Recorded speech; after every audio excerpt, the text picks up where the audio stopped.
Joined by David Keller. He is the chairman of the Houston Firefighters Relief and Retirement Fund. Thank you for coming in, David. Good afternoon. There's a lot going on right now with your fund, and the mayor announcing last week that there was an agreement, really. What was your thinking as a Firefighters Relief Fund? You saw all those people up there, and you guys weren't up there, Sure. Obviously, because you hadn't come to the point where you need to be. What was your thinking as you were looking at that? Well, as we looked at it, it was difficult for us to see that there's an agreement till there's an agreement in total. A partial agreement or points of understanding, it's hard to portray to the public that there's an agreement when in total there's not. And so that's, as we looked at that, you know, I mean, politicians can deceive the public, and firefighters are not ever going to be a part of deceit. And that's, you know, we're not going to deceive the people into thinking that there's an agreement when there's in fact not an agreement. You think it was political? Political, Yeah. Absolutely political. So how far along are negotiations, and how important is it for you as a firefighters fund to come to some sort of agreement to change or not change what Sure. We've met with the mayor a number of times over the last several months. We started back, I don't remember, maybe March. And then we met in March, we met in April, and each of those, we got some understanding of what the mayor was looking for. Initially, he told us he was looking for the city's contribution rates that were in an escalating fashion to come down, to make the cost curve come down, and then also the unfunded liability to come down. So we began trying to see what we could do to help make those things come down. And then from there, the talks have progressed. Are they close at this point? I would not say close at this point. At this point, we have come to, the mayor has set forth a pretty stringent guideline that he was looking for. One of those things was a 7% contribution rate. Not 7% contribution rate, 7% unfunded liability, 7% assumed rate of return. Right. So on the assumed rate of return of 7%, and we're currently at 8.5%, it requires some some drastic cuts. Some of these cuts would severely alter the benefit structure that the retirees are now counting on. But he said at some point in his news conference that benefits from this point forward, that no one would have to take the checks that people receive now wouldn't be altered. The checks that people receive right now obviously wouldn't be altered, but the way that their cost of living adjustment, things are getting more expensive.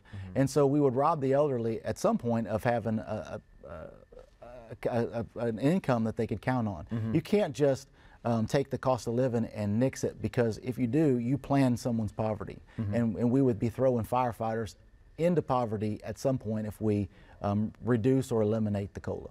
How optimistic are you that there is going to be an agreement? It sounds like you're not close really at this point. You know, we're still willing to talk to the mayor. We've always been willing to talk to the mayor, and the mayor has. We've spent a good bit of time having conversations with the mayor. At this point, I don't know. At this point, I don't know. I know that we are not going to allow our oldest members, our elderly retirees, suffer. You know, one of the things that the mayor said was, this is a pension you can count on. Those firefighters that retired already thought they had a pension that they could count on.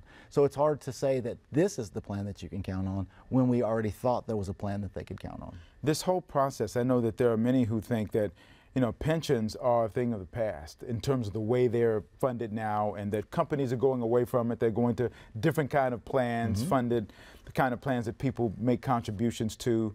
How long do you think it's going to be before organizations like yours start to think about that? Because cities start to change. They're changing the way they're doing business. Well, you know, this country is in a retirement crisis. The average, I read somewhere, and I can't quote where I read it, but somewhere that the average American has less than $100,000 in their 401k. That's not a plan that you can count on. And so the firefighters serve the citizens of Houston, and they serve them well. I mean, some of us don't make it out of this alive. But we all have scars. We have physical and emotional scars. We take those away, and when we're young and we come to this job, we make a deal. The city has a part of the deal, and we have a part of the deal. We live up to our part of the deal. We go out and we serve the citizens of Houston. We take them out of the worst things they've ever faced in their entire life, and we try to make it better.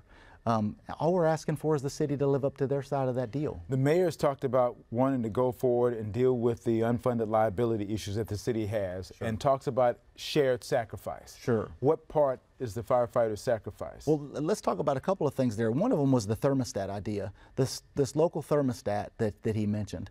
And the local thermostat really was he called it a cost sharing device, when we see it as a cost-shifting device. All of the certainty would then rest with the city, and the firefighters would have all the uncertainty, because as soon as there was a budget shortfall, you crank the thermostat and you reduce the firefighters' ability to have a dignified and certain retirement, because again and again, where do you take the money from? You take it from the retirees.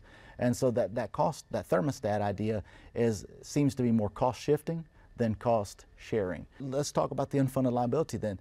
The city of Houston currently has a $5.5 billion unfunded liability. At this time, the firefighters are about 10% of that. But we're about 90% of the focus. And so that's a little bit unnerving when you look at the amount of focus we receive when we're such a slim part of the overall unfunded liability. To answer. So in this plan that was rolled out the other day, there was $2.5 billion of benefit cuts that were going to satisfy.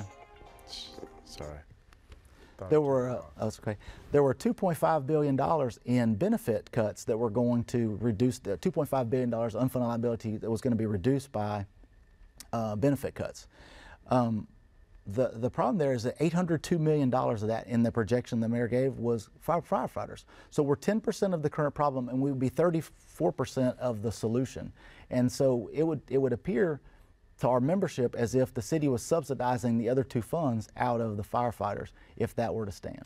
What's it going to take to get a deal done, do you think? I know that's a real tough question, but what's it going to take?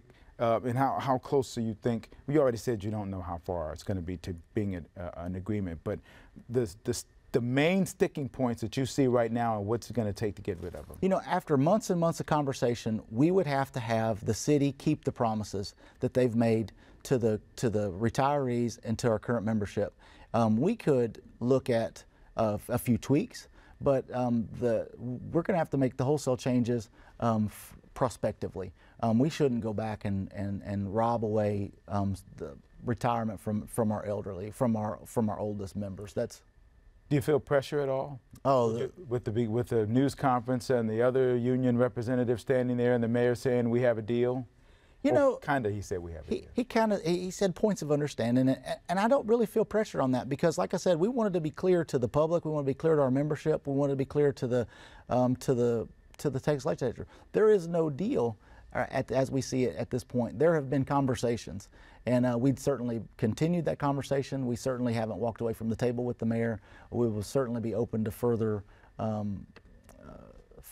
discussions and to see if there is a place where we can break through. But when the mayor uses language like this is non-negotiable, it makes me fearful that we might not. Talk about the cost of living thing. The cost of living, because you did make some changes on that. We looked at the cost of living, and currently there's a 3% fixed. And one of the ideas on the table was, you know, it's just ideas. There's nothing set in stone. If you change the structure to some sort of outside indices that you use to set the COLA instead of a fixed COLA. That, depending on which indices you use, what are all the criteria that come into it, there may be a point of conversation there. So I know you went down, once upon a time the cost of living floor was, what, 3%? 3%. Yeah, and now it's down a little bit. Well, right now it's still, for firefighters, it's still set at 3. Oh, the fixed. Proposed is no, the current plan is fixed at 3. Okay.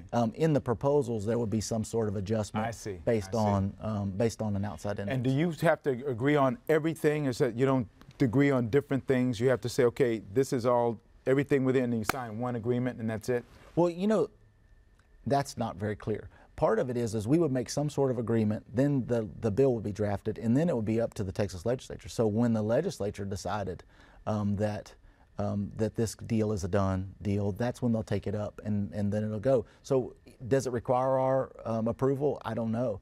Does it require the city council's approval? I don't really know that those are mandatory if the state decides to pick it up when they see fit. So it's really up to the Texas legislature. It's really not up to the firefighters or to the mayor or to the city council or to our board. It's up to the legislature. But this mayor, having worked in the legislature for a long time, seems to know that having the ducks in order before it even gets to the legislature would be a real big way to make sure it gets approved. You know, there's never been a change in the benefit structure of firefighters that hasn't had the firefighters agree, the mayor agree, and then it goes to the pension review board to make sure it's sound, and then it goes to the legislature. So, so we've never increased benefits that the city hasn't made an agreement to, and that somehow gets lost in the conversation. That every benefit that we have has been an agreement between the firefighters and the city, taken to the pension review board, and then to the legislature. And now they realize that they made mistakes on their end in terms of how it hurts the city potentially. You know, they never have proven that they can't afford it. They say, oh, we can't afford it. And in budget shortfalls,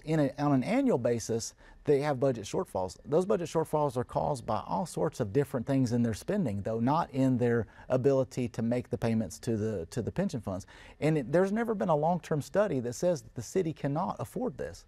They've never proven that they can't afford it. They just say it, but they said it often enough and loud enough to where now some people are starting to believe it without any sort of documented proof that that's the case.